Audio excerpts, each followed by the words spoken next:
Good evening, everybody. How are you all doing? I hope everybody had plenty to eat and enjoyed the food this evening. Macaroni and cheese was fantastic. I'd like to thank you all for being here for this historic evening as we welcome the class of 2015 to the United States Bowling Congress Hall of Fame. It is now my pleasure to welcome our Master of Ceremonies. Many of you recognize him as the host of these inductions and a frequent voice on Bowl TV. Before joining the bowling industry, Jason Overstreet was an award-winning television news and sports reporter. While working as a reporter for Fox Television in Dallas-Fort Worth, he reported on a business story about the concept of the new International Bowling Campus. A lifelong bowler, Jason not only reported the story, but decided to make a career change, moving from in front of the camera to join the team at USBC. We're glad to have him behind the microphone again tonight as our host. Please welcome USBC's Deputy Executive Director, Jason Overstreet.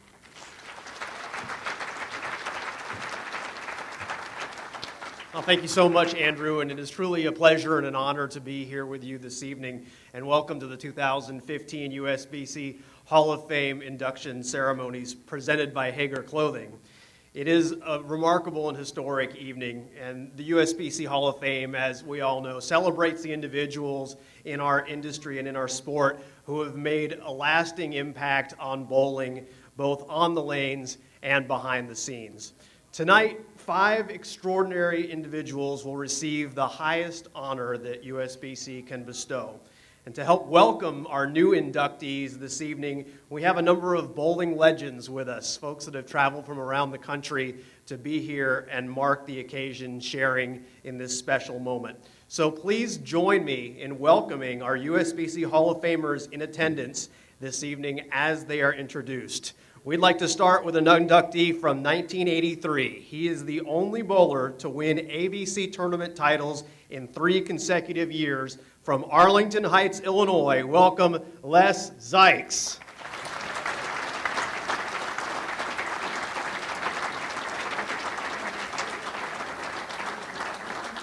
Inducted in 1983, she was named Bowler of the Decade for the 1970s when she won 5 USBC Women's Championships in 7 years. She holds 17 professional titles and certainly has an emotional interest in tonight's ceremonies. From Lincoln, California, Betty Morris Laub.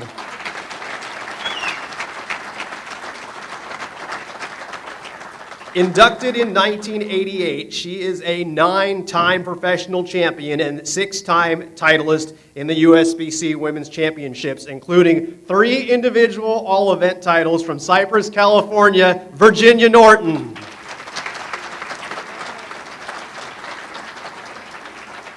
Inducted in 1990, she was a great leader for WIBC across many decades, served bowling at all levels, highlighted by chairing the 1964 WIBC tournament when it set a record for participation. From Maple Grove, Minnesota, Gertrude Fink.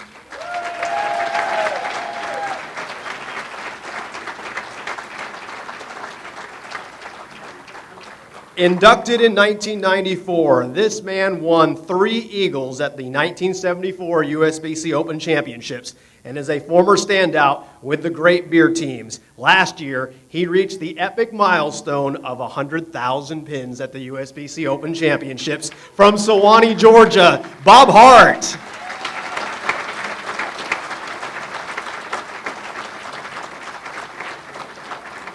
Inducted in 1995, she was a national leader on the WIBC board before serving as Executive Secretary Treasurer across 3 decades. From Springfield, Missouri, Flora Mitchell.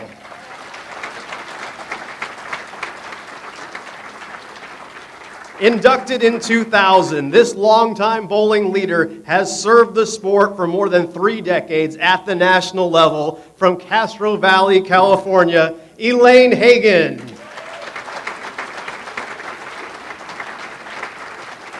Inducted in 2000 as the first Canadian ever honored by the WIBC, she was instrumental in the formation of the British Columbia Women's 10-Pin Bowling Federation and the Canadian 10-Pin Bowling Federation. From Victoria, British Columbia, Hazel McCleary.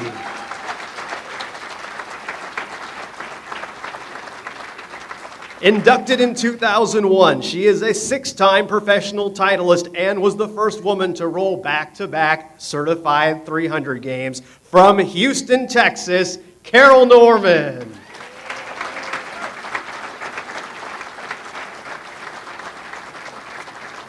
Inducted in 2001, this man has multiple PBA titles to his credit. He is one of the most successful players ever at the USBC Open Championships, and he is a USBC gold level coach. From Vernon Hills, Illinois, Bill Spigner. Inducted in 2002, he won 3 Eagles in 2 years at the USBC Open Championships and won the inaugural FIQ World Senior Open Masters. From Wichita, Kansas, please welcome Mark Jensen.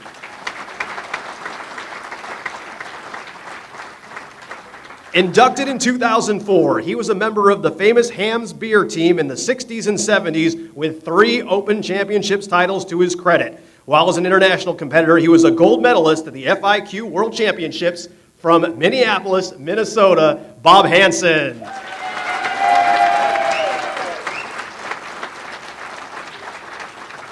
Inducted in 2004, he is a 4-time Eagle winner at the USBC Open Championships and national amateur champion who went on to be a standout for Team USA. He is best known for representing the United States in the 1988 Olympic Games when bowling was an exhibition sport. From Wichita, Kansas, Mark Lewis.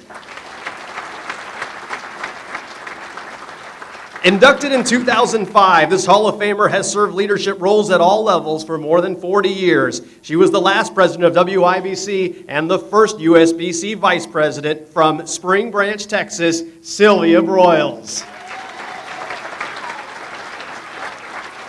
Inducted in 2005, he is a noted communications executive, author, and former Hall of Fame board secretary. From Fox Point, Wisconsin, Mr. Steve James. Inducted in 2005, he's one of the most prolific team bowlers in history with 5 team titles at the USBC Open Championships to his credit. He is the lifetime average leader at the Open as well. From Superior, Wisconsin, Todd Savoy. Inducted in 2006, she played a major role organizing, promoting, and conducting women's professional bowling events for more than 25 years. From Coweta, Oklahoma, Fran Deacon. Inducted in 2007, this man has Hall of Fame credentials both as an athlete and a coach. On the lanes, as a member of Team USA, he won FIQ medals at the world and zone level. He has 2 Eagles at the USBC Open Championships, and his Wichita State Shockers just won a record 11th national title. From Wichita, Kansas, Gordon Vatican. Inducted in 2008, he is a man who is a central figure in the formation of USBC, the last executive director of the American Bowling Congress, and the very first CEO of USBC. From Greendale, Wisconsin, Roger Dalkin. Inducted in 2011, she dedicated her professional career to bowling, eventually reaching WIBC's highest position, and is well known for her tireless work leading up to the merger that created USBC. From Hayes, Kansas, Roseanne Kuhn. Inducted in 2011, he is a former Team USA member, best known for rising to the occasion on the lanes at the USBC Open Championships. A 5-time Eagle winner. From Oregon, Wisconsin, Jeff Riggles. Inducted in 2012, he is a 3-time Eagle winner at the USBC Open Championships with more than a dozen top 10 finishes to his credit. From Kenosha, Wisconsin, Lenny Boris Jr. Inducted in 2012, he has 6 titles at the USBC Open Championships, along with more than a dozen top 10 finishes. From Milwaukee, Wisconsin, Gary Darashevsky.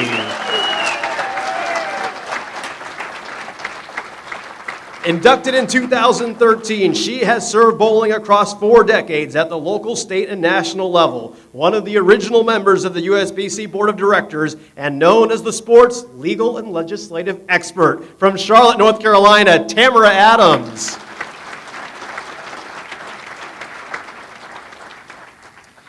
Inducted in 2013, she has 6 women's championships titles and has won 2 more just last year. 2 USBC Queens titles, dozens of medals for Team USA, including the World Cup. Double Oak, Texas's Linda Barnes. Inducted in 2013, she is the 1995 USBC Queens Champion and 3-time Senior Queens Champion, making her one of only 2 women to win both of those events. From Lansing, Illinois, Sandy Postma. Inducted in 2013, he is a USBC Masters champion and earned 2 Eagles at the USBC Open Championships. He was also one of the most decorated collegiate players in history, earning All-America honors all 4 years of his career. From Wichita, Kansas, Rick Steele-Smith. And inducted in 2014, he has 4 titles at the USBC Open Championships to go along with 2 Senior Masters titles. From Cedarburg, Wisconsin, please welcome Dale Traber. One more round of applause for all of our Hall of Famers who have joined us tonight for the 2015 induction ceremonies. Now let's meet the newest members of the USBC Hall of Fame. Sometimes in sports, the significance of an achievement or even a career isn't recognized as it happens. We have to ask ourselves in the present, do we truly appreciate the milestones that are happening in our sport as they take place? 70 years from now, how will historians look back at what's taking place on the lanes today? One of the charges of the USBC Hall of Fame is to have that long-term perspective, the wisdom to compare achievements across the eras. In doing so, the Hall of Fame Committee discovered a fabulous talent who is overlooked, a woman with unrecognized talents and an amazing record of achievement, unquestionably worthy of the USBC Hall of Fame. Let's learn more about the career of Fritzie Rahn.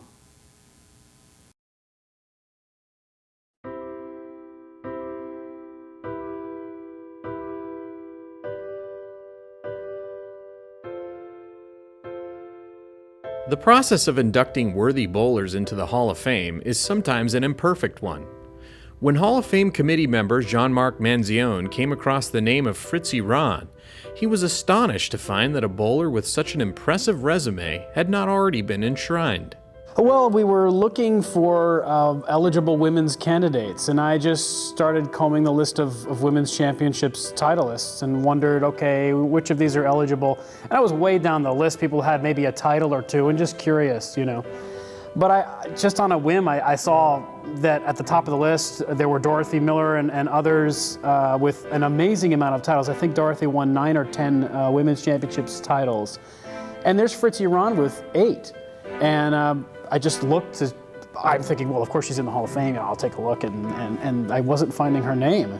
And I thought it had to have been a typo, a mistake. It's not possible. And the more I dug in, the more I realized she wasn't in the Hall of Fame, having won 8 women's championships titles.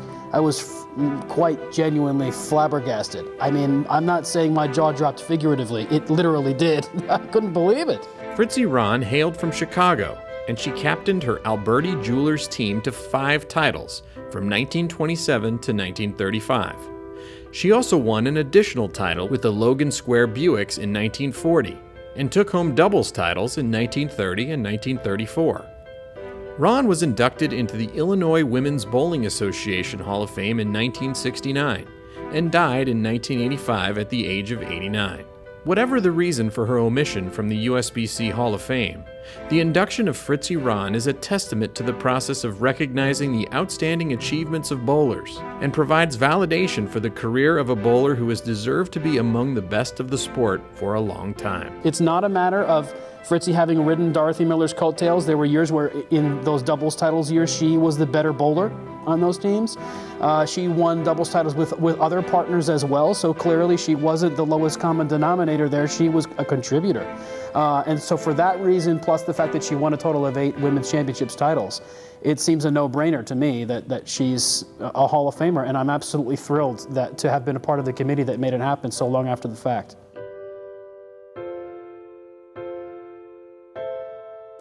In the category of Outstanding USBC Performance, we are proud to induct Fritzie Rahn into the Hall of Fame. Please join me in welcoming Fritzie Rahn's great-nephew, Norman Murray, to the podium, and his wife, Nancy.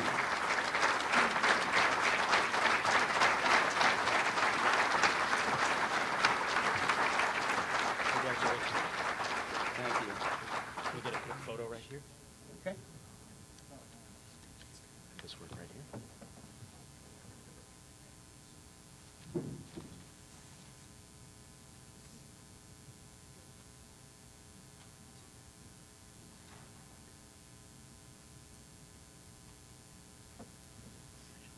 Thank you. Thank you, Jason. My name is Norman Murray, and I am the great-nephew of Fritzie.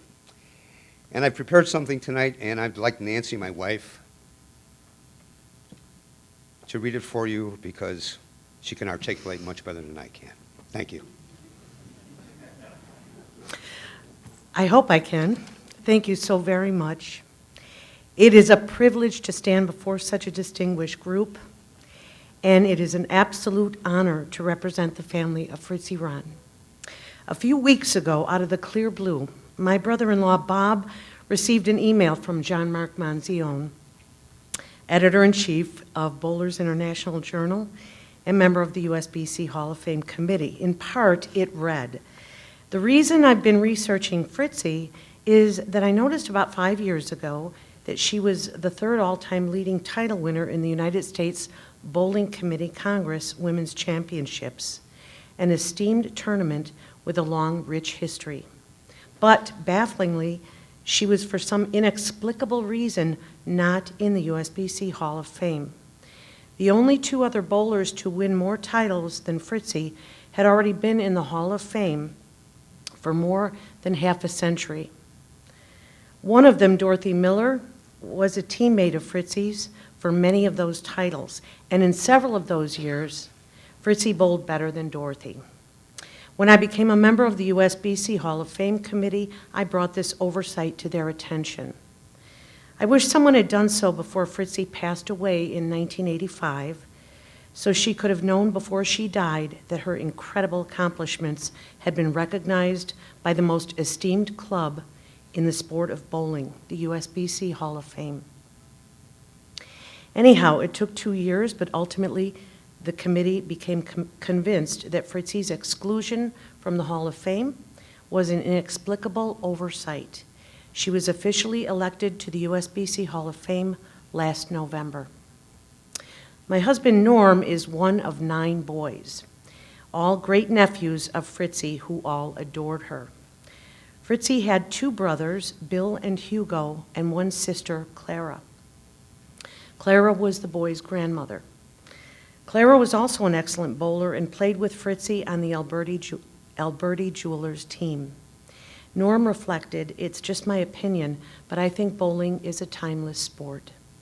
You can learn to run faster, bench press more, take all the steroids you want, but it's not going to make you a better bowler."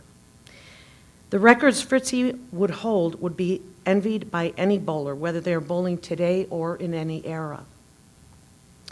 The fact that she set them over 70 years ago is amazing.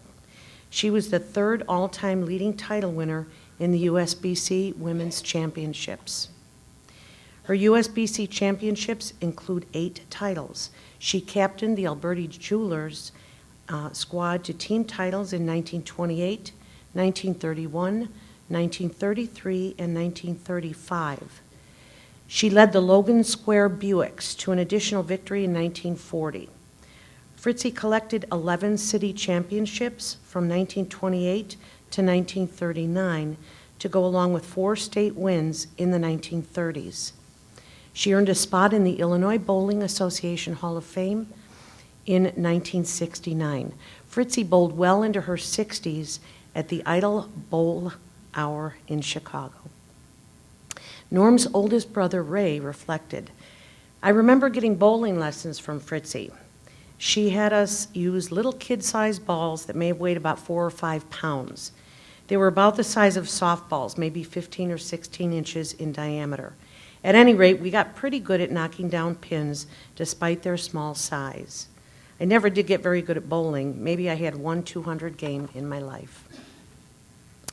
The second eldest great-nephew of Fritzie's, Bob, provided these facts and recollections.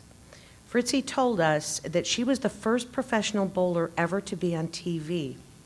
It was an instructional program that only showed her feet, but she liked to tell the story that she was the first. Fritzie always said, "A spare is as good as a strike. You must first learn how to pick up the spares, and the strikes will come." Fritzie threw a 16-pound ball, had a 4-step approach, and always pointed her thumb at the head pin. She had a hook on her ball. Every Wednesday night, Fritzie would babysit us so the folks could go out to a movie. I remember her sorting socks to help out Mom. 9 boys, you can imagine. Fritzie also enjoyed golf and fishing. She owned a summer cottage for a while and took trips to Wisconsin for fishing. She would drive to Florida and California for vacations. She worked for Z. Frank Chevrolet in Chicago for many years as a bookkeeper.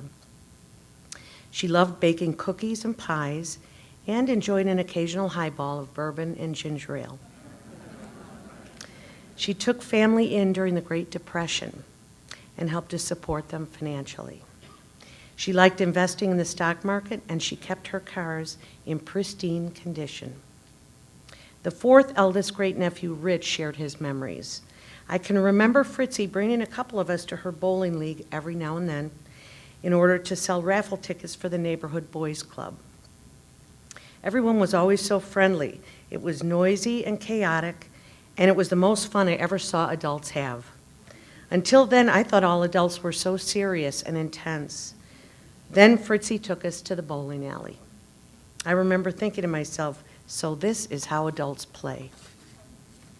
Perhaps Fritzie's nephew, Randy, provided the most poignant reflection.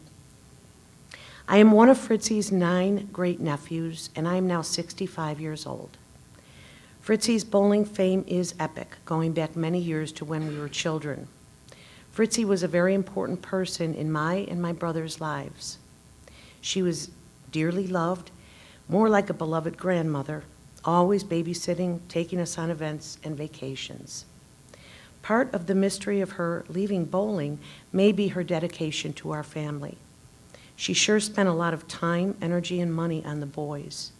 Joyce Chaplin Murray, our mother, was her only niece and had us 9 sons, no girls. I suspect that the passing of Fritzie's sister Clara may have put a damper on her bowling, losing her sister and her bowling partner.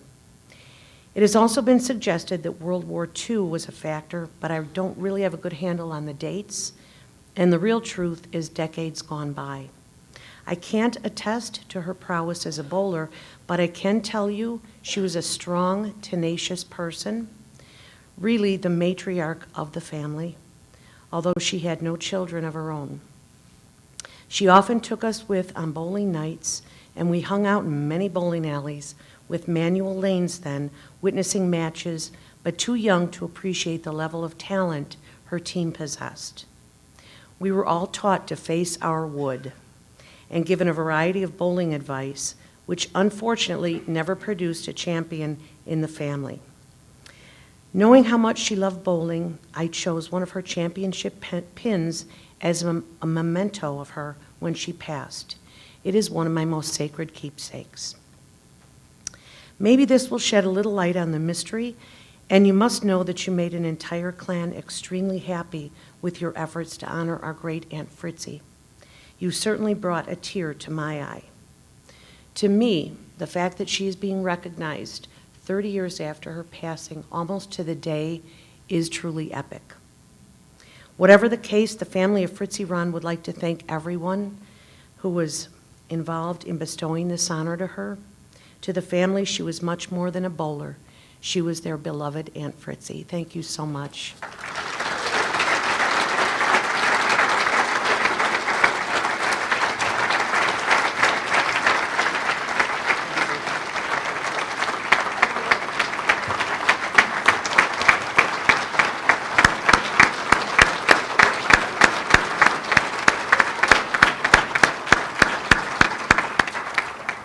Wonderful. Congratulations again to Fritzie Rahn, and thank you so much to Fritzie's family, to the Murrays, for being with us here this evening. It's interesting that it seems so many casual bowling fans only view our sport as an individual pursuit. They see team bowling as simply an addition of 5 individual scores. And great teams know just how badly wrong that simplistic view is. The sum of all top bowling teams is far greater than their individual parts. But what is the secret sauce in creating a team that surpasses the rest time and time again? One of those key ingredients is leadership. Sometimes it's silent, sometimes it's loud. The leader sets the tone and provides the soul of the team. Gus Yannaras embodies this, the leader, the catalyst who can take a group of individuals and create a Hall of Fame team. Let's learn more about Gus Yannaras.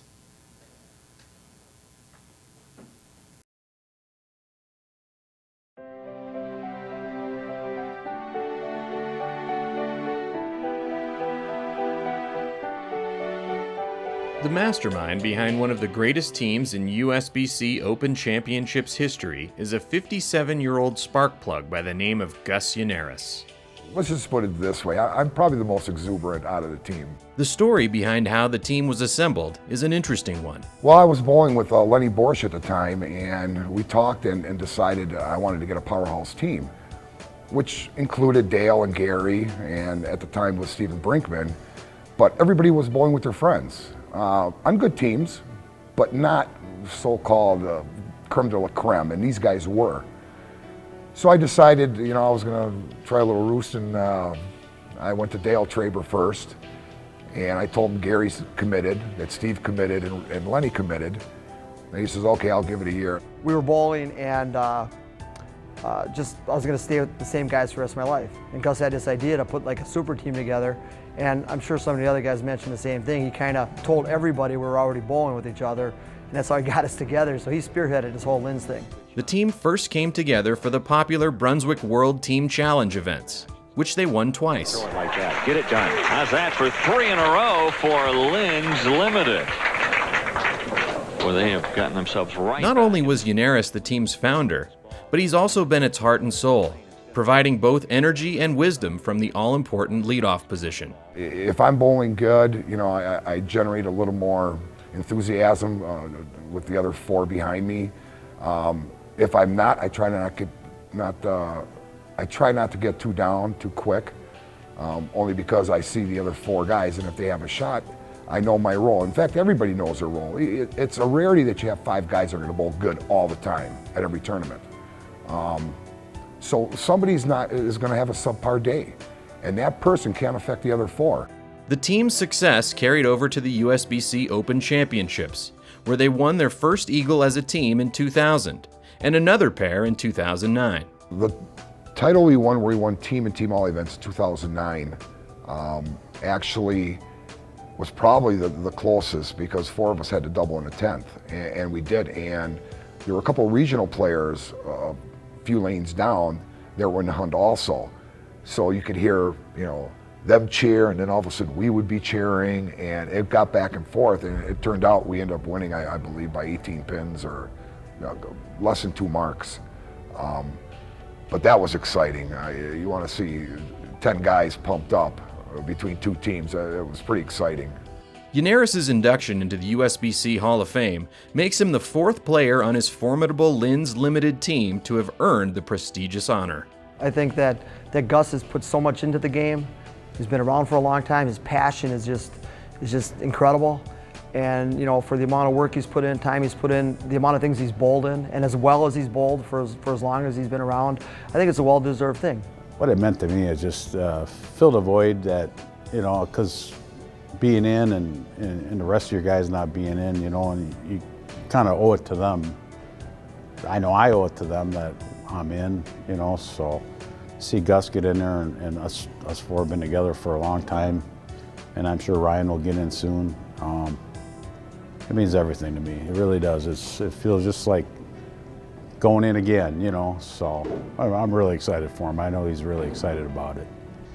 Gus has been long overdue, and all I can say is this, I don't think there's too many teams that have at least 4 members in, and it's not quite all consecutive years, but it's pretty close, and that's a feat in itself.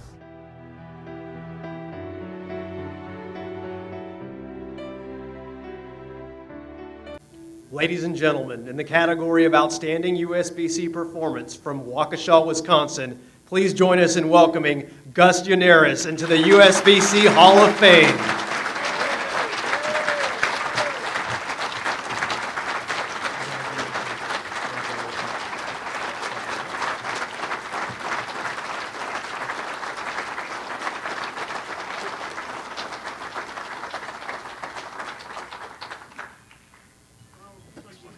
Thanks, Jason. Thank you, Jason. Most of you that know me know I'm real nervous about being up here. Just relax, be yourself. Right. Let me start off by congratulating all the other inductees and sharing this momentous occasion with them. I'm proud to be a part of this 2015 class. Class being the operative word because I know all the other inductees and they exemplify the word class. I'd like to thank the USBC and its nominating committee for this prestigious honor. I am very, very humbled by your decision.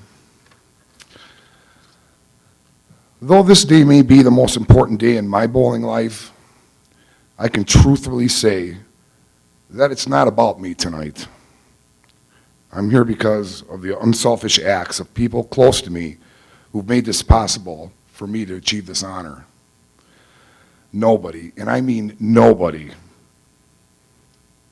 reaches a plateau like this without sacrifices made from relatives, friends, family. How do you repay those people? I believe in sharing this honor with them. So please bear with me while I do that. When you first pick up a bowling ball, the furthest thing from reality is that you're going to be recognized for your performance throughout your life.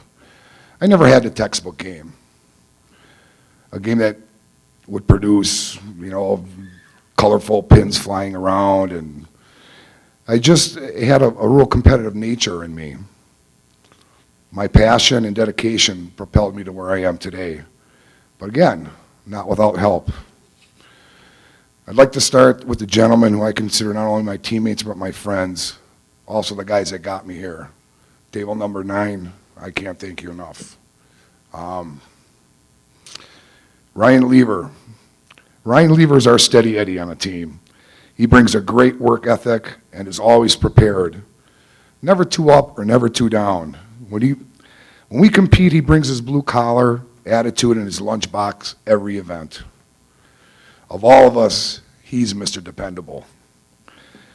Thank you, Ryan, for teaching me how to stay on an even keel.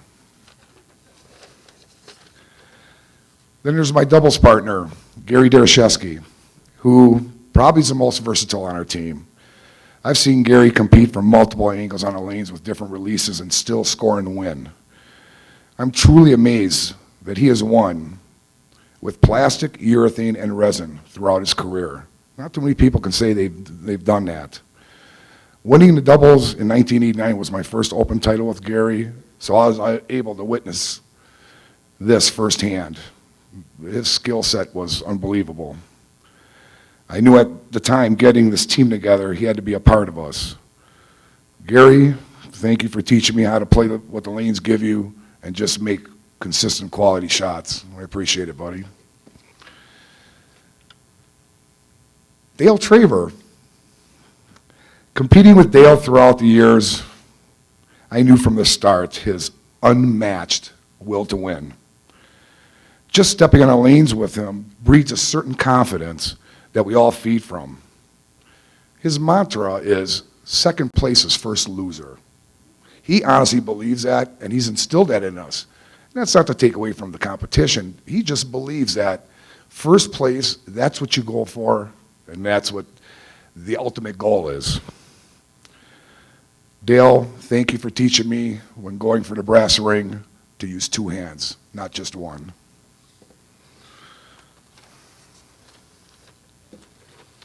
And finally, there is Mr. Lenny Borish, my dearest friend.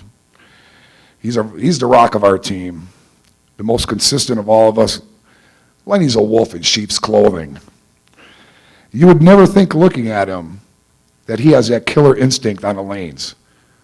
That's your first mistake. Because when you bowl against him, you better bring your A game, or his unassuming demeanor will put you in a loser's bracket. Lenny is more than just a teammate of mine, and we started our careers together. I've seen him become an outstanding competitor. All along the way, he just kept on getting better and better, while never changing who he was. I am proud of all of his accomplishments throughout the years, and he's been more of a younger brother to me than a teammate. Thank you, Lenny, for teaching me how to be humble when I win and graceful when I lose. But more importantly, thank you for being my friend, and I love you, Hoss.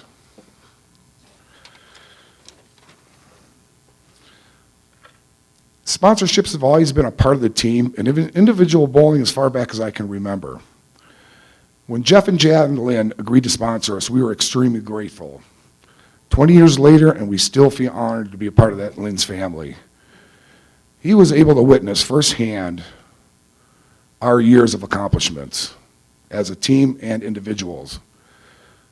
Realistically, all of us owe Jeff a great deal of gratitude for sticking with us as we were all enshrined in this hallowed hall. We couldn't be more proud to be associated with Lynn's, and we thank our lucky stars that they have kept us as part of their family for all these years. Jeff watched us compete a couple times, and I always would say, guys, just have fun. Whereas Dale would say, it's only fun when we win. Jeff, Jan, thank you for your years of support and friendship. And let's not forget, Lynn's, it's the first step to the perfect approach. I got that in there. Handling pressure is one of the things in our sport you just can't teach. You have to experience to see how you handle it. For this reason, I need to thank a few of my friends back home in this department. When I was younger, my friend Jeff Selleck, Jim Miller, and Mike Mallison helped me cut my teeth on bowling for money. Most of us in here have had those late night sessions until the wee hours of the morning. And the money transferred back and forth. Always had great breakfasts in the morning, though, after we got done. But Jeff was here tonight. Thank you, buddy. Years past, in any major city, you'd find one league at one particular center that showcased the elite of our sport, especially in Wisconsin. Such was the case at Blue Mountain Bowl in Milwaukee, actually Brookfield, which was owned and operated by the Poznansky family. And they hosted a Tuesday night Metro League there. Many an inspiring player wanted to bowl in this league. And many players off that league decked the halls of the Milwaukee and State Hall of Fames. A lot of them, some of them are here tonight. Knowing the family and actually bowling with the owner's son, Hank Jr., who happens to be a dear friend of mine, I was privy to unlimited practice to sharpen my game throughout the years. My personal thank goes out to Hank Sr. for his support and hospitality. And Blue Mound is, and always will be, home of the Stars.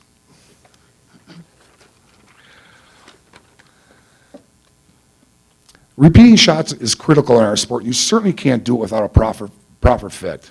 Even though I've drilled my own equipment, I prefer to use a gentleman I consider the best in the business back home. That's John Megno. He's been my ball driller for 25 years. I feel confident in everything he drills for me. I'd like to blame him for bowling bad. I just can't. I owe a great deal of my success to him and his recommendations on equipment and layouts.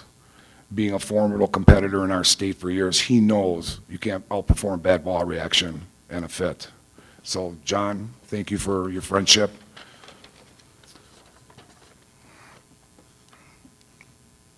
Along the way, others have made my journey here a success. Whether it was equipment given to me or information or balls on even, what works, what doesn't at certain tournaments, and coaching. I'd like to thank three of the big people in our industry, Steve Klumpkin, Brian Graham, and Del Warren, for their contributions they've given me throughout the years. I was very fortunate to have people respected in our industry in my corner. Your willingness to share your wisdom didn't go unappreciated. Thanks again, you guys. Winning any tournament is one of the toughest things you can do. One of the toughest things. The competition. But picture this.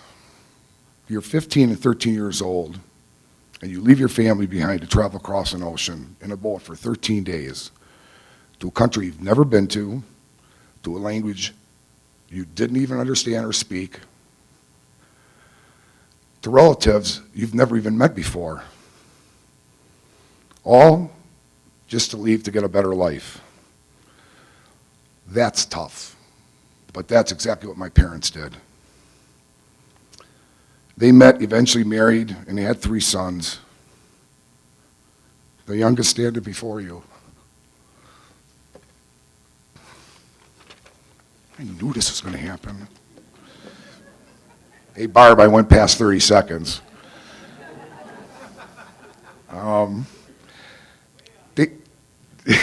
They wanted to give their sons a brighter future and give them an opportunity for hopes and dreams of their own.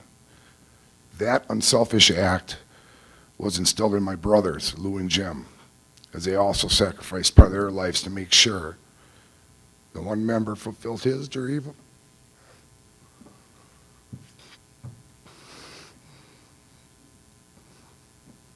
That spoiled brat was me. I can't begin to thank my family for what they did for me in my life. This induction is a direct result of their unconditional love for me and always putting my needs before their own. How do I thank them enough on making my dream come true? I'll never be able to repay them and let them know what they mean to me. But from the bottom of my heart, I love them and respect them, and I wouldn't trade this family in for anything. Ladies and gentlemen, I'd like you to meet my parents, Peter and Christine Yannaras, and my brothers, Lou and Jim. Stand up, guys.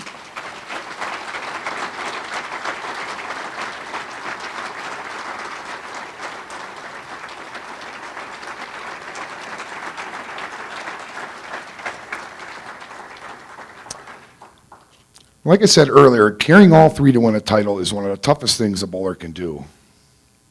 Well, on June 28, 1990, I carried all 3 and won the biggest title I've ever won in my entire life, the title of father.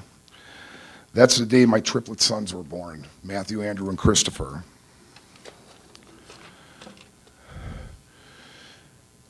Growing up, it was never, Dad, are you going to league or a tournament? It was always, Dad, are you going to win an Eagle? Even at a young age, they knew the importance of the Open Championships.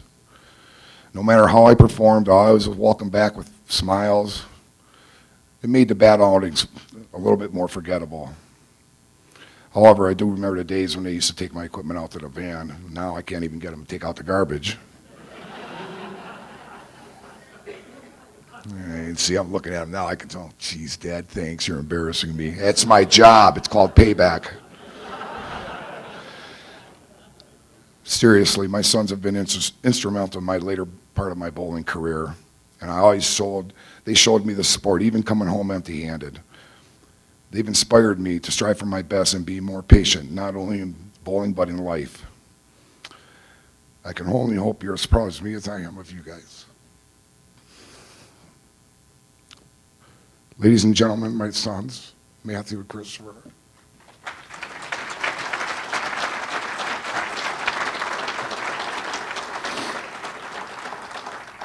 Andrew couldn't make it tonight, but I'm sure he's watching. And finally, I'd like to quote something from one of the best speeches I've ever heard in the 1985 ESPYs, where Coach Jim Valvano, he was a coach of North Carolina State that ended up winning against all odds the NCAA tournament. He's the guy that actually succumbed to cancer, who started the Jimmy V Foundation. And he said, if you do 3 things in life on a daily basis, you will live a fulfilled life. One is to laugh. Laugh at yourself, laugh at something, a joke, laugh among friends and family. 2 is to actually think. Put yourself in thought. Think about whether it's your job, in our case, bowling, especially now with equipment, on what moves to make, when to make them. And 3 is to move your emotions to tears. Let yourself have a good cry once in a while. Maybe even on a daily basis. Flushes everything out. Well, I laughed today with many people I've seen I haven't seen for a while, a few stories here and there. I thought about what this meant for me and my family, this induction, where I am in my bowling life. And you guys definitely saw me shed a few tears here. But they're good, they're all happy. From the bottom of my heart, I want to thank you all for this prestigious honor. And good night and God bless.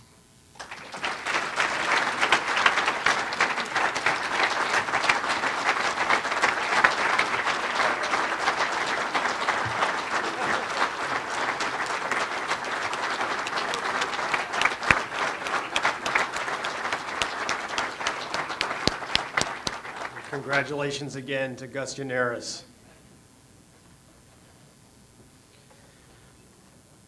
Every year when we welcome inductees into the Hall of Fame, it's as an individual, and certainly it's appropriate at that time to reflect on those individuals' personal achievements. But I think seeing all the friends and family with us today joining Sam Lantto indicates that his career and whole philosophy was about something much larger than individual achievement. His Team USA resume places Lantto in rare company with nearly a dozen international medals, including hardware from the World Championships. His Open Championships career includes 11 top 10 finishes and 2 eagles. While Lantto has earned his place in the Hall of Fame due to his accomplishments on the lanes, we'd be remiss if we didn't mention his remarkable service off the lanes as well. He gives selflessly to the sport at all levels, state and local in Minnesota, and has served USBC at the national level too. Let's learn a little bit more about the career of Sam Lantto.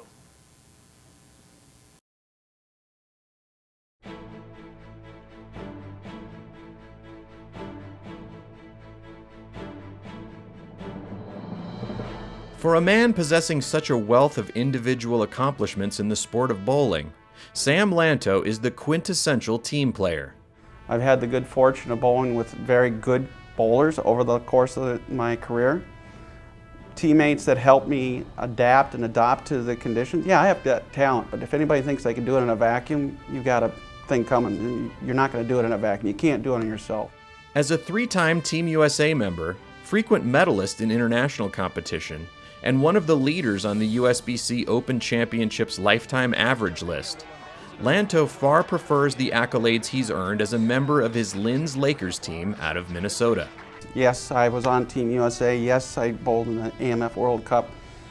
But I did those were me, and I did them. I feel great pride, but my most fun and the things I feel best on are the things we've done as a Laker team, because I can talk to these people about them, all these great times we had, all these wins, and nobody can relate to me and my personal accomplishments. With a background in engineering, Lantto owes much of his success to an empirical approach to the game. Well, if you break down bowling, yes, it's a skill, but there's an awful lot of engineering that goes into it if you really dig into it. You got the physics of the bowling ball. You have the oil that being made up. You got the environmentals, what's the temperature, what's the humidity. All these things, plus being able to do it and calculate all those things in your brain to make the adjustments, that's not a small computational problem. But despite his ability to boil the game down into rational adjustments, Lantto is known among his teammates for his intensity and for his unique style out on the lanes. He just about took out one of our other Laker teammates, who should know better not to bowl when Sam's up.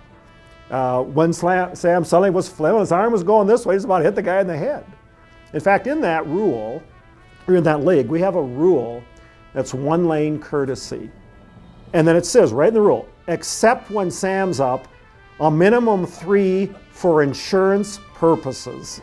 He brings a positive energy because he does like to have a lot of fun, and he'll do his flailing around like some people have talked about.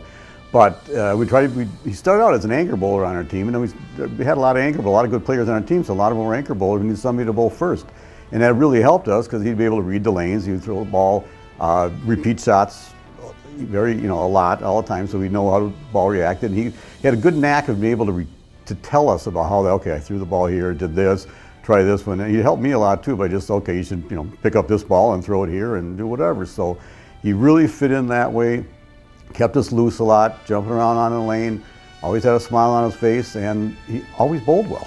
In speaking about his legacy in the sport, Lantto remains true to his dedication to the team concept. I want them to know that as a person who did it right, I tried to abide by the integrity of the sport. I was a good teammate, and I gave bowling a lot more. Bowling gave an awful lot to me, but I tried to give back to bowling by being on the board of directors and being an involved person. For about 10 years I did that. So hopefully they see me as a good representative of the sport and a good bowling citizen. In the category of Outstanding USBC Performance from Eden Prairie, Minnesota, please join us in welcoming Sam Lantto into the USBC Hall of Fame.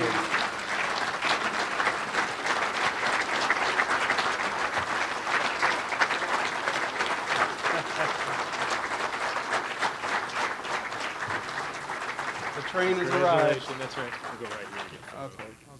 Okay. Perfect. Yep, you got it.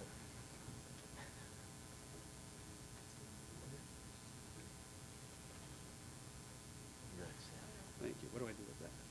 Okay. All right, Gus, you did it to me again.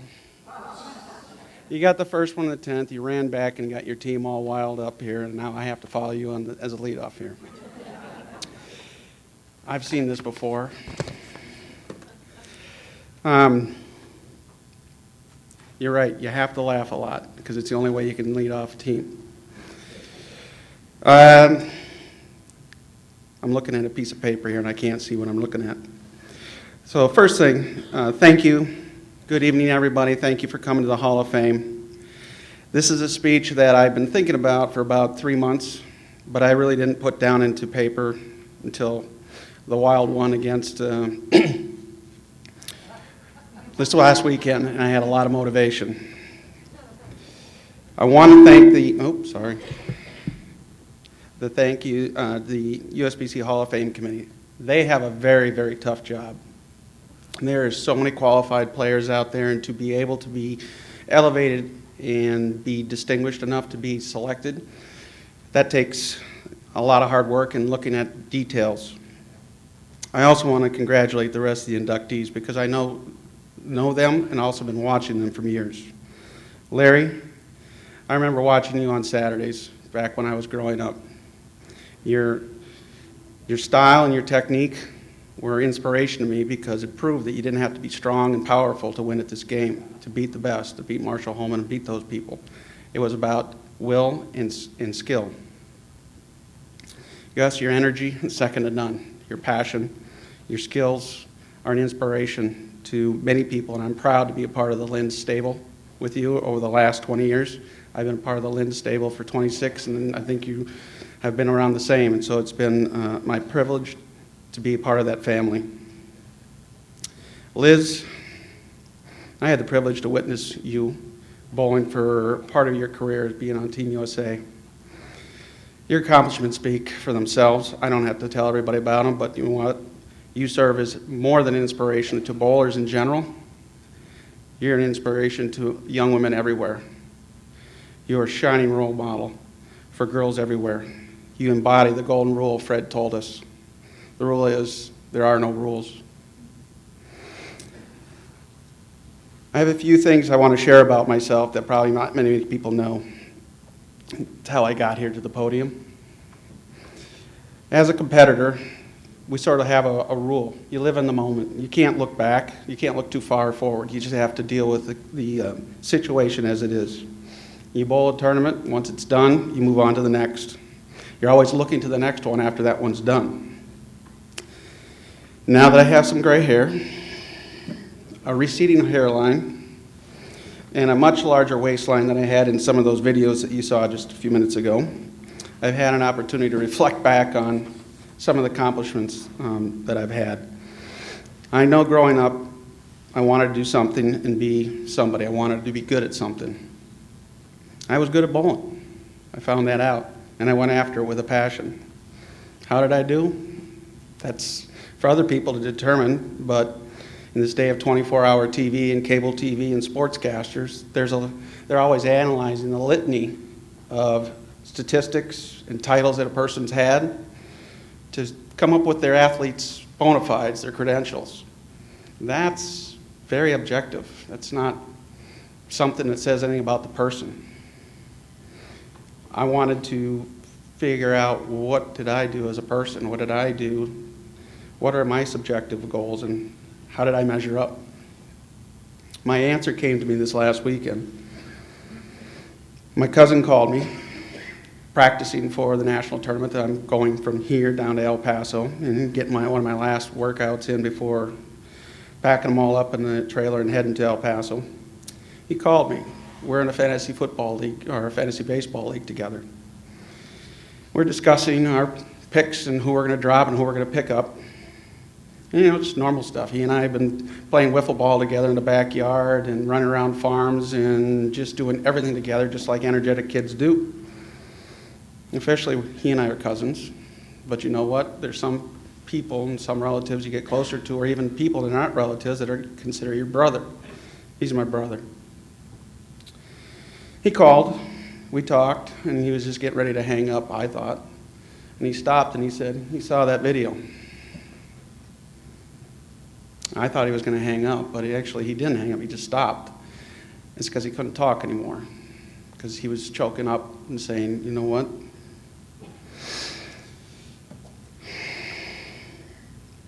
He wanted to say something.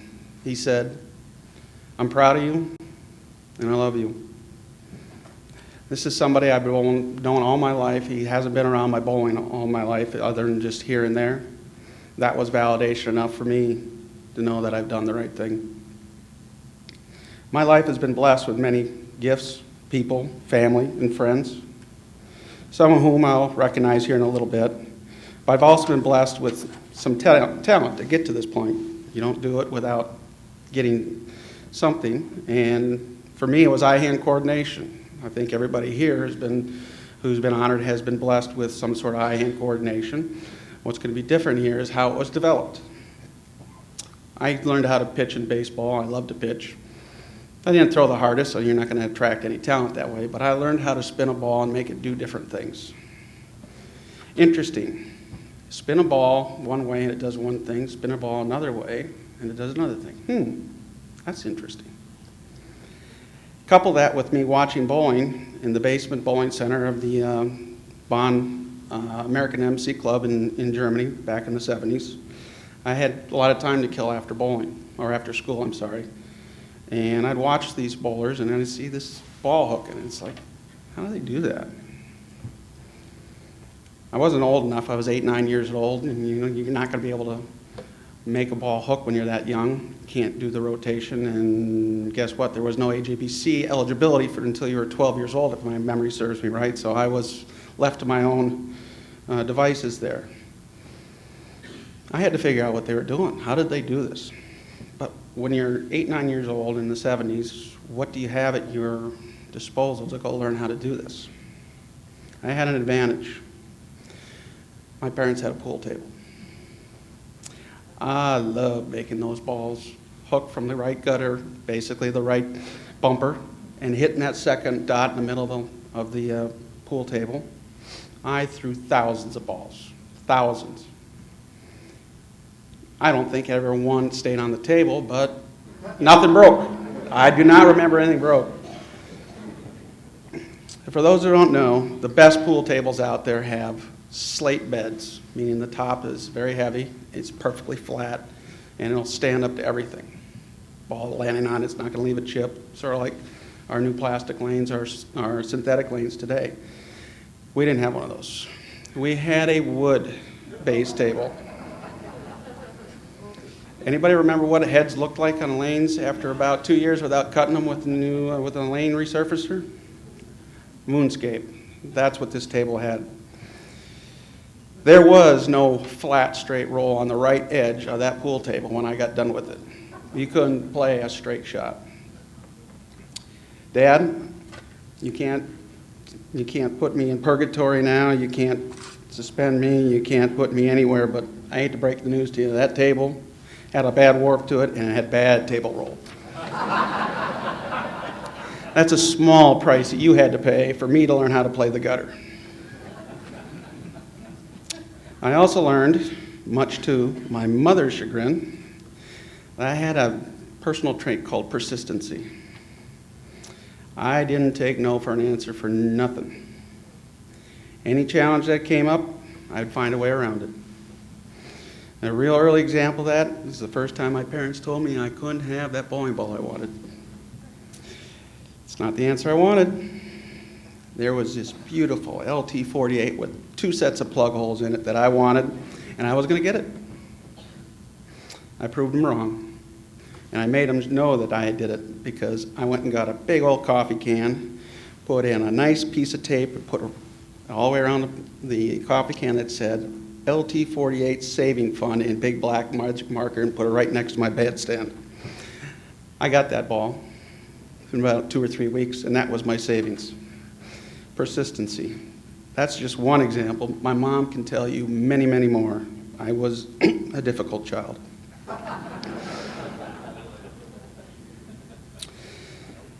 As a good friend keeps telling me, things happen for a reason. I just pointed to the guy who told me that. As a young person, when he first told me that, I didn't believe him. After at least 20 years of him telling me that, I can now say that it's true. I believe him now. I'm older now. Hey, I got the perception of age and maybe a little bit more intelligence. But I also have proof. I found that proof in divining the reason why that suspension I had as a junior bowler happened. Yes, I was a persistent child, and I was also a little bit of a rascal at junior leagues.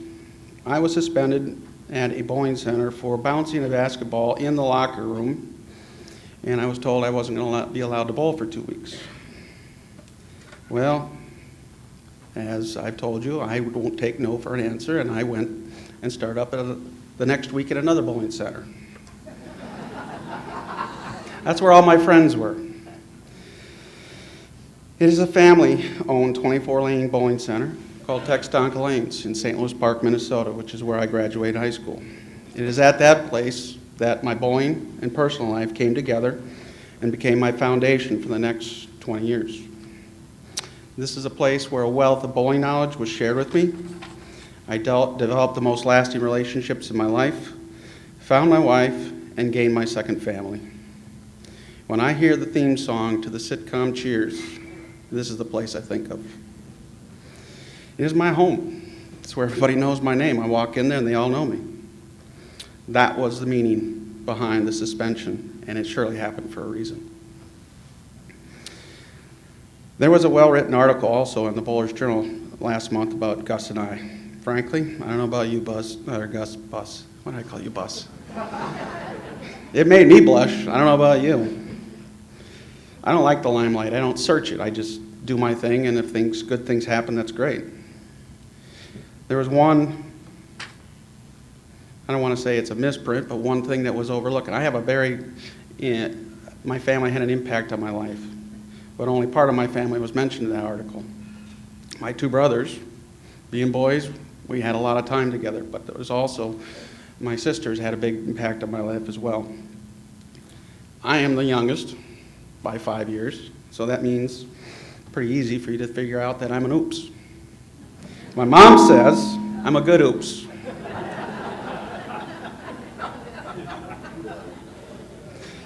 My family, they were the standard. As the youngest in the family, you are going to be challenged to keep up with your sisters and brothers because they are your life. You're trying to keep up with them. They're the ones you want to be around because they're there. It was hard to keep up with them because they were good, but I also had to weather their torment and hazing. Being the youngest, you are the target for tickle attacks, and you are the beer boy for when the boys are over playing cards. That was my job. I do have some thank yous I have to give out, and I want to recognize some people. It's pretty important. I don't get here without friends and relatives and family. First off, I want to say thank you to my parents, Ernest and Louise Lantto. I'm so thankful that you got to witness this tonight. Thank you for letting me do my thing. As Bob Morton would say, I do my thing, right? And supporting me. I missed a lot of family events, but it was my calling. I'm so happy you're here now. My parents, Louise and Ernest Lantto, over right there. Stand up. They're so bashful. Not so close. Did I just kill it? I also have in attendance the rest of my family. There's 7 in our family, and I can't remember the last time all 7 of us were here in one place. My brothers and sisters, Orville, Karen, Julie, and Eric, thank you for being the supporting family. I appreciate all the rides to bowling any time of day or night. And for those who were around when I was delivering papers on Sundays, getting up in the Minnesota winter, blizzards are very common. And bowling league, junior traveling league, was at noon, so I had to get those done. And frequently, my sisters and brothers chipped in and helped me run those routes. Because back in the day, boys and kids did the routes. You didn't have adults running around in cars. We did it by hand and ran around with carts and delivering at 1 o'clock in the morning after Saturday Night Live was done. To all the Minnesota bowlers. And it's a very big category, but it's a very important category. For those who don't know, Minnesota has long been known for its competitive bowling. What else is there to do in the winter? We have high-quality team events, but we also have very capable individuals. This was my proving ground where I learned to compete with international quality competition in the likes of Verjenger, Rod Toft, Jim Lindquist, and Bob Hansen. I learned a lot from them, and they taught me the bar where you had to be successful. All the people at Textonka Lanes. It's home. They're my friends, they're my mentors, and they're just good people. Gus, I'm glad you said something about your ball driller because I didn't have that one down here. I've had a few in my career, but one has been special. Carl Feidtech, Team USA player, very good in his own right, has been my ball driller for years. I'm a difficult customer, I know that, and he puts up with me. But I buy a lot of equipment. I have to thank all that have coached me. I said it up there, if you, in the video, you don't get anywhere on your own. You need eyes on the bench. You need to be able to see through somebody else's eyes what you're doing to make improvements. I've had some good ones, but I want to thank Bill Johnson, one of the owners at Cheektowaga Lanes, and he's my father-in-law. Thank you for taking an interest in my game and coaching me since the day I walked into Cheektowaga Lanes. Your patience is much appreciated. Bill Johnson's over here. Stand up. Stand up. Gus, my people don't want to stand up. Maybe it's because in Minnesota we just shy away from, recognition. Jeff Lind and Jan, thank you for being the only bowling equipment sponsor I have had in this era of everybody having a sponsor. I've only had one, and that's Lind's Shoe Company. Thank you. Now it gets tougher. I've been blessed with one daughter, one child, a daughter, Larissa. I want to thank you for being you. Watching you grow up to be the young woman you are today makes me very proud. Thanks for understanding why I bowled all these tournaments and took so much time away. And thank you for being one of my biggest sponsors or supporters. Not sponsors. I've been paying for you. You haven't been paying for me.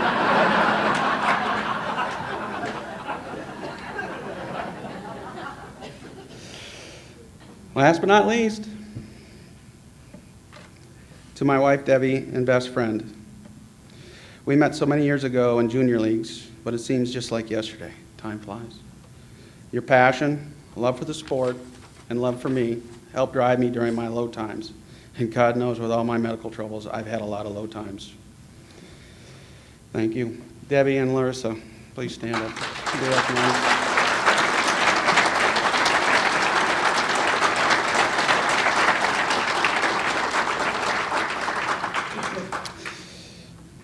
I know that this podium is going to be for somebody else shortly, but I want to leave you with one thought and one maybe ask. When I started bowling in the late 70s, bowling was in its ascension of popularity, about the peak of it, as we measured by league membership. It was around 10 million around 1980, correct my numbers, it's ballparkish, right? Since that time, our numbers dropped to 1.5 million or so. Now that's members, that's one metric about how we determine the health of the sport. Another metric is how many people are bowling and enjoying the sport in an entertainment way. 70 million is the number I recall, and Roger, you know the numbers. These people are enjoying the sport. Why are they doing it? They love it, they enjoy it. We just haven't converted them to members and to get them into the sport for a long time. And I don't bring you these numbers up to depress anybody here because I'm on the sales side of things. This is an opportunity. There's 70 million people that are enjoying the sport. How do we convert them to members? Well, I have a good way. I challenge all of you, you all have skills, to go out and convert somebody like me and turn them into a lifelong member by teaching them the nuances of the game, get them hooked in the sport, to enjoy the sport for the good, positive things about it. That's how we turn this sport around, one bowler at a time. We can make a difference. Thank you.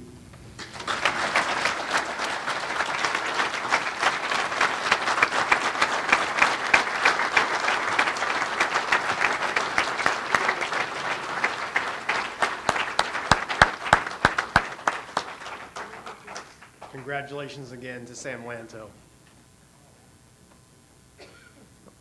By definition, every member of the USBC Hall of Fame is one of the best of all times. Yet every so often we have an inductee with a resume that's so overwhelming you just have to step back and say, wow. And this woman is a rare talent of historical levels. When she won PWBA Rookie of the Year honors and won the US Open in 1996, it was just the start of her remarkable career for Liz Johnson, and she has consistently been one of the game's most dominant players ever since. She has 16 professional titles, including 5 majors. An 11-time member of Team USA, Liz has won in every international discipline, and her teammates will tell you there is nobody they would rather have with the ball in their hands with a medal on the line. A trailblazer as well. In 2005, Liz was the first woman to make a PBA telecast and later became the first woman to win a PBA regional. She's also about as humble a champion as you're going to meet. Liz doesn't seek the limelight. She just quietly wins and wins and wins with class and character that earns respect from all around her. Let's learn more about Liz Johnson's career.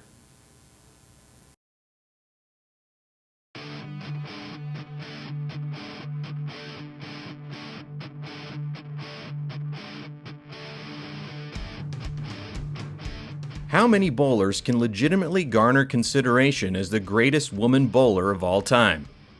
As a junior, collegiate, and then as a pro, Liz Johnson was always among the best at every level of the sport. Since I started, I was very fortunate. I guess bowling was came very natural to me. In her first season as a pro, Johnson collected PWBA Rookie of the Year honors and won the sport's biggest event, the US Open. But then in 2003, just when Liz was entering the prime of her career, the PWBA ceased operations. It was very hard. I didn't. After the ladies tour folded in 2003, I really didn't know, what. I wanted to still bowl, and I was only, I was 28 years old. I was in the middle of my career, so. That was when the PBA decided to let the women bowl. It's the PBA Banquet Open, the final tour stop of our regular season, but today with a much different twist. In fact, today we make history. For the first time ever on a PBA Tour event, a woman makes our TV finals. Liz, your matchup with Richie Wolf in the round of 8, you said your legs were numb, the emotion was flowing. Yeah. How do you feel now? I'm just working on adrenaline and just going to try to enjoy it and have fun and just have a good time, do what I can. She earned her way here. This is history, Randy. What a start. The first ever ball thrown by a woman on a PBA Tour TV show is a strike for Liz Johnson. Incredible. Johnson has also put together a stellar record in women's competition, winning the Queens in 2009 and the Women's US Open 3 times. Johnson was the best all week long, defeats defending champion Kelly Kulick. Here, baby. What a performance. Bowling against Liz Johnson, you have to have your A++ game. I think if I have a first, she's second. If she has a first, I'm second. We're always in battle for the title. And I love that because I have to be at my top. She has to be at her top. And it's going to go back and forth. If you look over the past years, it's probably 50-50. But she makes me want to be better. I think, we're friends and we've known each other for so long, and I think we know each other's game so well that, that pushes us for the better. And, she pushes me, I push her. And I think when you're up against the best bowlers in the world, that makes you take that step to that even higher level. She's also been a member of Team USA 10 times and has earned more than 24 medals in international competition. Liz's consistent style has stood the test of time, and she still feels like her pursuit of greatness is far from finished. I've been so fortunate to have so many, to be able to travel around the world and around the country and meet so many people and do so many things in my life that a lot of people have never been able to do. And I really can't, single out anything, but I'm just a very lucky person.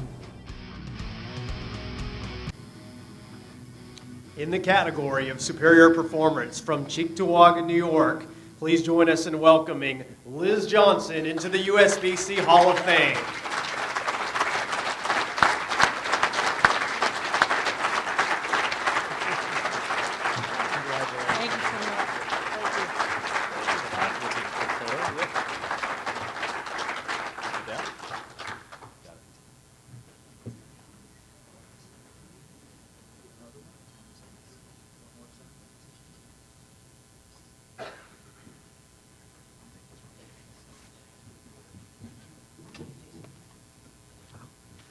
All I can say is wow, I can't believe I'm here.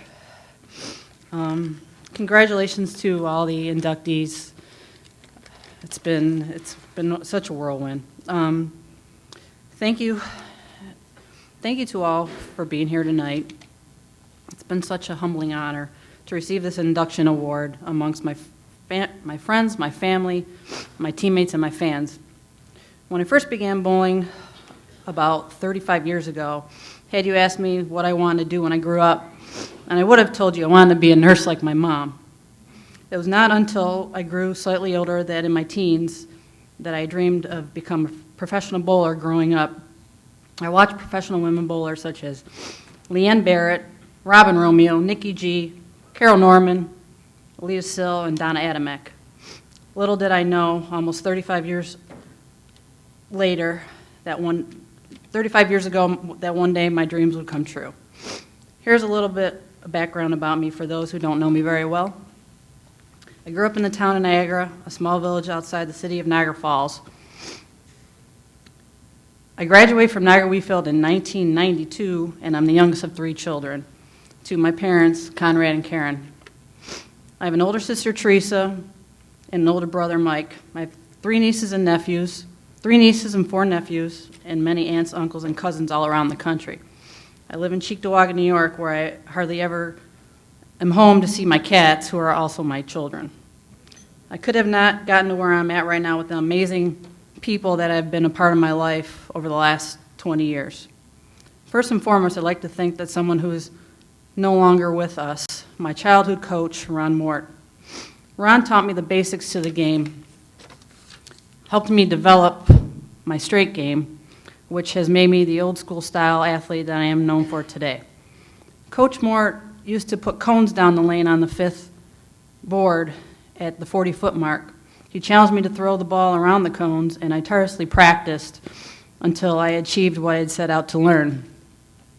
Coach Mort encouraged me to enjoy the sport of bowling and gave pure heart and soul to everyone that he taught. Thank you, Ron Mort. May you rest in peace. I would also like to extend my sincere thanks to my best friend, Sue Jeziorski. In 1987, we bowled the Empire State Games at Thruway Lanes in Cheektowaga. I cut Sue off and did not give her the proper 2-lane courtesy. Needless to say, Susie had a few choice words for me about the incident. In the background, I heard her say, "Who lets these 13-year-old kids bowl these adult tournaments?"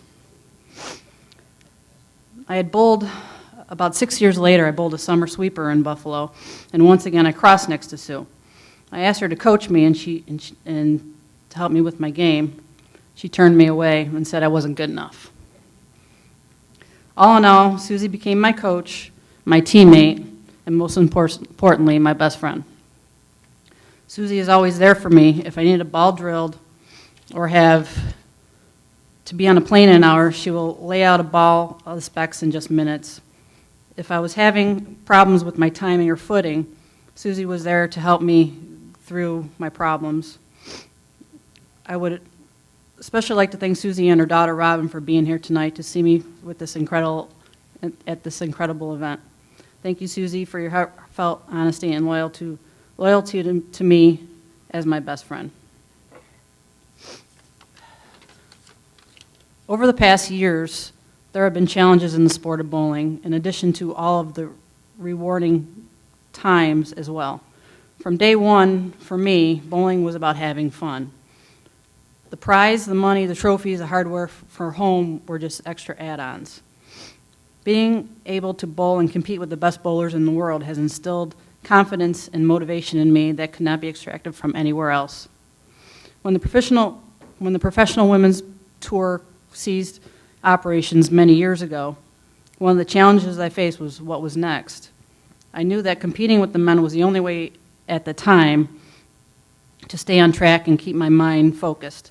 Although competing with the men proved to be a challenge, I received so much support from everyone on tour as well as my friends and family back home. For that, I am extremely grateful. Thank you. In addition to the several thank yous, I owe to other people, this one in particular special to me, Donna Connors and Carol Norman, who are also here in the audience tonight. These two ladies are terrific people, and have supported me from day one. For those who do not know Carol Norman, she's a 6-time professional bowling titleist, including the 1987 U.S. Open. Donna Connors is a 7-time professional PWBA regional champion and has a plethora of 300 games. Also, Donna and Carol own Carol Norman's Storm and Norman Pro Shop in Houston, Texas. I cannot begin to describe how much of an influence these ladies have had on me. It is from their gratitude, kindness, and inspiration that I owe them much of my success. Thank you, Donna and Carol. I love you. Over the past years, it's been extremely challenging to compete with the best bowlers in the world, and being a woman in a heavily male-dominated sport had added to the challenge. Here are the few statistics that I've been able to scrounge up from the past 18 years. I've won 5 major titles, including 3 U.S. Opens, the Queen's Championship, and the Players' Championship. I have 11 tour titles, 6 regional titles, 1 PBA regional men's title, and to date, 61 300 games. I've managed to become the first female to win a European title, as well as the first female to win a PBA men's regional, as well as the first woman to make a televised men's final. I'm extremely proud and grateful for all the accomplishments, but none of this would have been possible without all of you. All the support from my friends, my family, my teammates, fans has got me where I am today. And without all of you, none of this would have been possible. In continuance, I owe a lot of thanks, but a few more that have meant so much to me. My oldest and dearest friend, who's not able to be here tonight because she got married in the Bahamas and she's on her way home. Her name is Andrea Lofstrand. She's my oldest and dearest friend. I've known her since I was 5 years old, so thank you, Andrea. I would also like to thank, a huge thanks to USBC, Team USA, High Five Gear, Vice Grips, and to the Hall of Fame committee. Thank you very much. Also to Bill and Barbara Chrisman from Storm Products. Although they're unable to attend tonight's ceremony, I would like to thank them for allowing me to throw the best bowling balls in the world. It's been an extreme pleasure being able to call myself a member of the Storm family. Thank you. In addition, I would like to thank my brother Michael for all the times that you pushed me to be someone and something spectacular. Without you, I wouldn't be standing here today. Also, I'd like to thank my nephew who couldn't be here tonight. While I'm on the road, he takes care of my house and my kids for me. He's reliable, dependable, and I can always count on him whenever I need him. Thanks, Rob. I love you. I cannot begin to describe what it is like standing up here tonight amongst all my friends, my family, and my fans. If I owe my accomplishments and career to anyone, without a doubt, my loving parents, Karen and Conrad Johnson, who are in the audience tonight. Most people commonly know them from at home growing up as the Pope and Mother Teresa. And for good reason. These are two of the kindest, most gentle people on the planet. Ever since day one, they've been behind me every step of the way. Sort of gets tough. Have you ever heard the ringtone on my phone, "Mama, I'm Coming Home," by Ozzy Osbourne? And now you'll know it's my mom calling. In September of 1993, I made a decision to take a break from school and pursue my bowling as my ultimate career.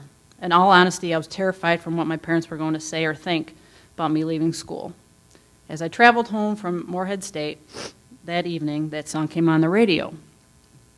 When I got home and told my parents what I decided to do, they were behind me 100% and were fully supportive of the decision I had made. This was way before cell phones and text messages, so you can text them or anything like that. So, you know, your parents will do just about anything for their kids. I can remember driving 3 hours during a Buffalo winter to make it on time to a tournament that started at 8 a.m. When I got older, if I won a tournament, whether it was $1,000 or $30,000, my mom would send or give me a card with a $20 bill in it and say, "Put this in your gas tank." For anyone who knows my mom, that is describing her to a perfect T. She's the nicest person in the world, and she would give you the last dollar to her name if she had to. She would do just about anything for anyone. Even while close to retiring, she still works as a nurse almost full-time while taking care of her family, her friends. Throughout the entirety of my career, my parents have been my secretaries, my managers, my accountants. My dad's a retired accountant too. But most importantly, my rocks. They have supported every decision I've made, and their endless and loving support has never ceased to amaze me. Without them, I would not be who I am today. They are the best parents in the world. I owe everything that I ever accomplished to them. Thank you, Mom and Pops. I love you.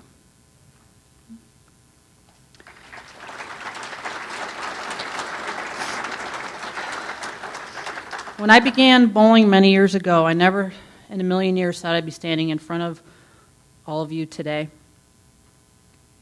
accepting this induction into the Hall of Fame. It has been such a pleasure being able to travel all over the world, meeting new people, and on top of everything, having great success from time to time. To some extent, bowling has come naturally to me, but every day I put in hard work. If there is any message that I can pass along to younger bowlers out there, it is to never give up. Keep trying and have fun. My favorite professional athlete of all time, Derek Jeter, said, "You got to have fun. Regardless of how you look at it, we're playing a game. It's a business, it's our job, but I don't think you can do well unless you're having fun." I am so humbled and grateful for the past 3 decades that I've been bowling for. It has been absolutely an amazing honor.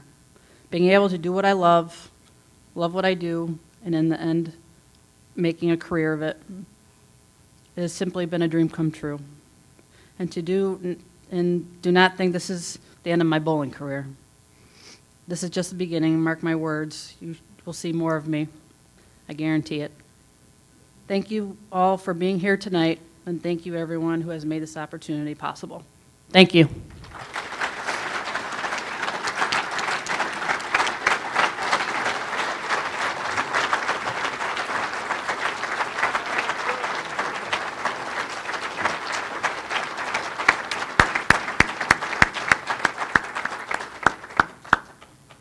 Congratulations again to Liz Johnson. As I think we all know, during the PBA tour of the 1970s, often the biggest showmen received the biggest headlines. But not all professional athletes perform at their best by yelling to the crowd or taunting their opponents. Under the huge pressure of bowling on television, sometimes the best are simply able to focus and deliver. It's an amazing talent given the environment of bowling for a championship on television. Larry Laub has this gift, an ability to not only physically perform in the most critical moments, but to also have a mental focus to keep him in that right place to succeed. He used that special talent to earn 12 titles on the PBA Tour, including the 1974 US Open. Let's take a look and learn more about the career of Larry Laub.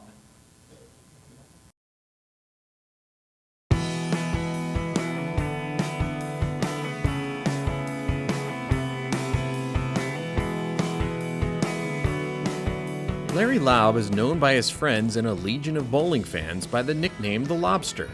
And just like the tough but shy creature of the sea, the Lobster has always seemed to prefer living in the shadows, out of the limelight.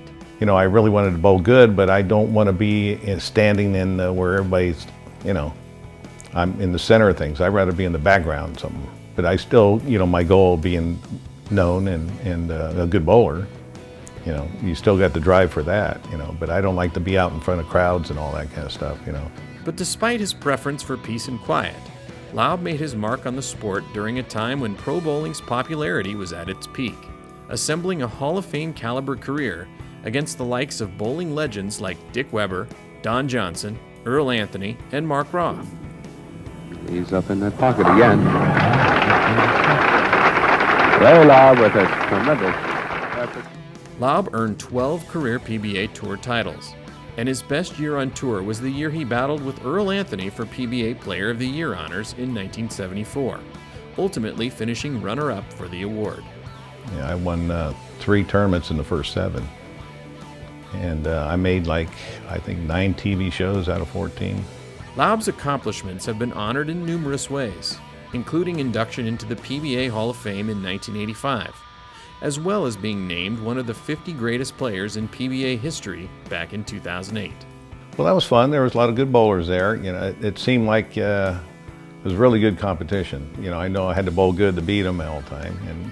And it all depends. There's times you go in slumps and you're bowling bad for a while. I mean, every year I went through that. Very few players that I know of never did. It seemed like Earl never went in a slump. I mean, even Marshall Holman, as good as he was, I saw him one year, he got in a terrible slump. And so, but when I was on, I feel I could beat anybody. Laub is also married to fellow USBC Hall of Famer and Bowler of the Decade for the 1970s, Betty Morris, making the two one of the most accomplished husband and wife duos in bowling history. She says every time we went to practice, we're competitive against each other and all that stuff. And yeah, so we had fun with that all the time. With his induction into the USBC Hall of Fame, the Lobster has forever cemented his place in bowling's eternal spotlight, in spite of his admirable preference to lurk among the shadows.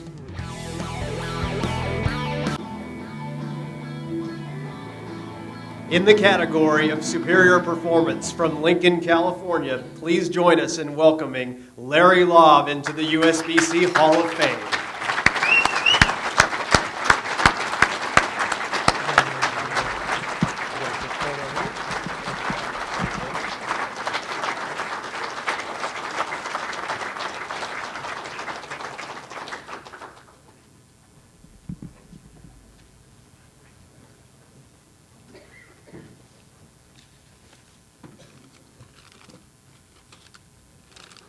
Well, this is not quite the shadows, but first off, I would like to thank the USBC for this special honor. I would really like to thank Elaine Hagan, who really supported me in this. I'd like to talk a little about my background. As a kid, I used to play sports in the street. Like, we didn't have parks in those days. And I excelled in football and baseball and all that kind of stuff.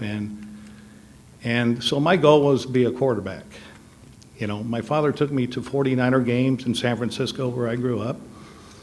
And that was kind of my goal. And when I was he took me to games when I was about age 10. And at age 15, I was a high school quarterback for the sophomore team. Then I dislocated my shoulder, and that was the end of football. About the same time, about age 15, I didn't know anything about bowling. They built a bowling center 2 blocks from me. That's the only reason I got involved in bowling.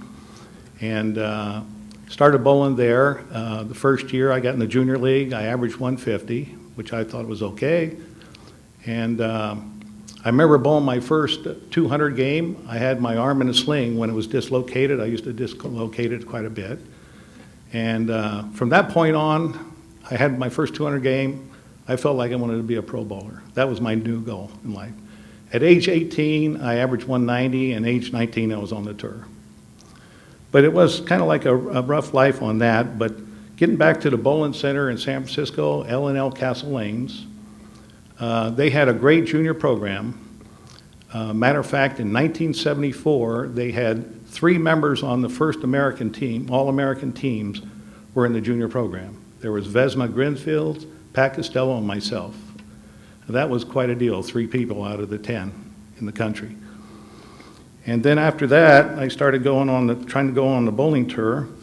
But getting back to Castle Lanes, it was such a great program. They went to Australia, took teams to Australia and Japan.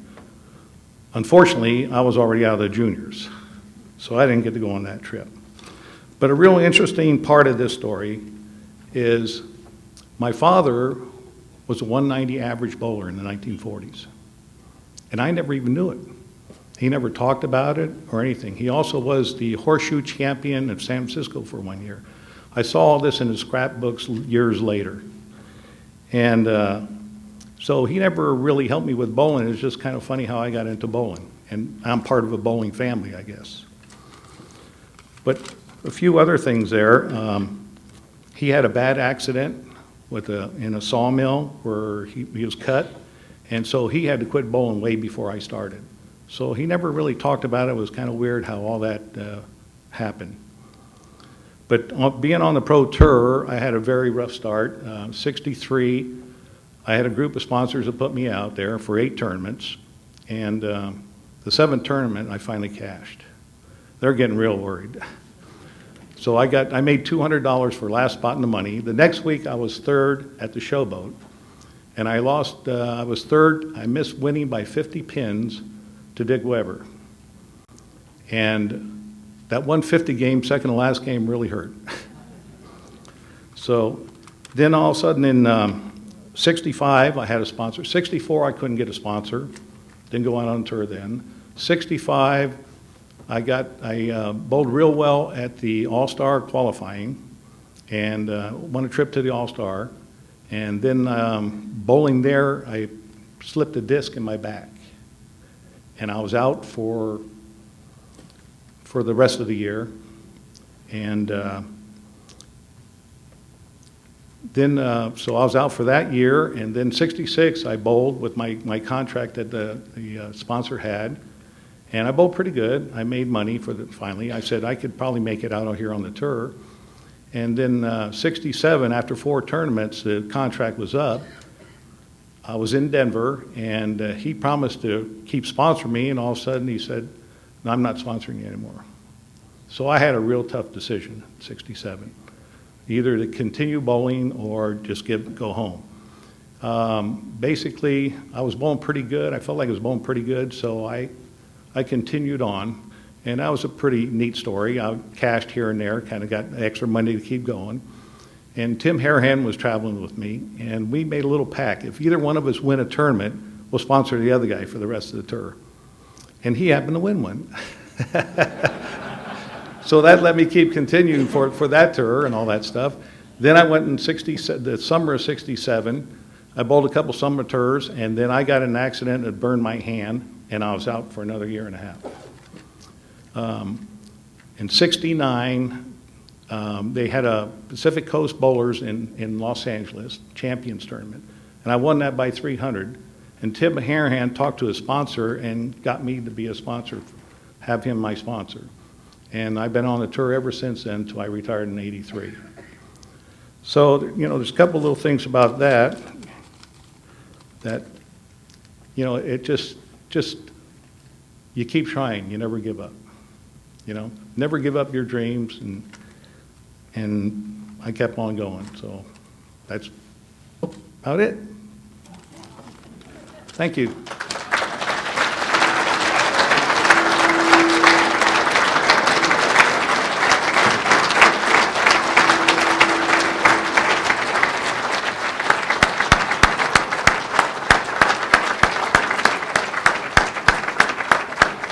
Congratulations again to Larry Laub.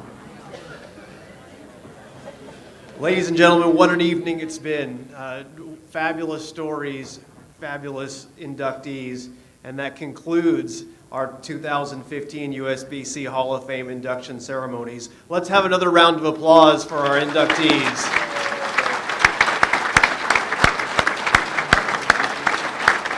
Please be sure to mark the occasion tonight.